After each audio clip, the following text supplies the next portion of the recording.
All right, folks, of course, this is our latest drought monitor that comes out every Thursday. We've been telling you about how dry it has been across eastern Carolina. Of course, as of last Thursday, we weren't really showing a lot of anything. You're saying, why are we not seeing any improvements? We had snow, we had rain. Well, the snow was so powdery, it was light. It really was not enough to equivalent, we like to call the 10-to-1 ratio. And of course, unfortunately, it was so dry, whatever, kind of, it was windy too. So we had that happening with that. So we had the rain over the past couple of weekends. That was not enough either.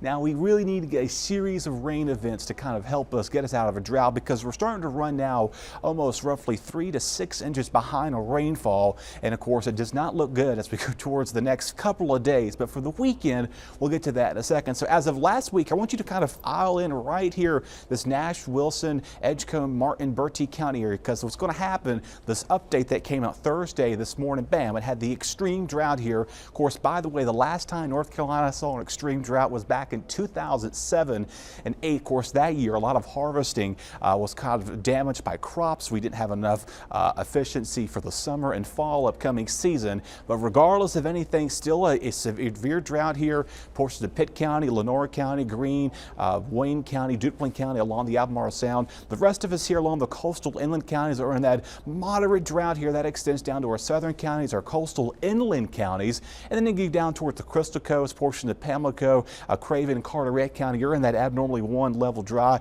condition as well. South of Hatteras, Buxton, make your way south towards portions of Morehead City there in Atlantic Beach. So we're going to be seeing another wet weekend here. Of course, so far this year, we've had one dry weekend, and that was last weekend, the first weekend of February. It's going to be number 7 here so far for the year. So you're saying, well, we're getting the rain. We are. The way things are going, though, we need to get at least a couple of more inches to kind of help us get out of this drought here. So for the weekend, the way things are looking right now, we've got a system coming in here, an area of low pressure that's going to be developing off the coast. Southern South Carolina, North Carolina gives us that rain. We'll get a little bit of rain Saturday. We'll get a break Saturday night into early Sunday morning as more rain begins to overspread the area.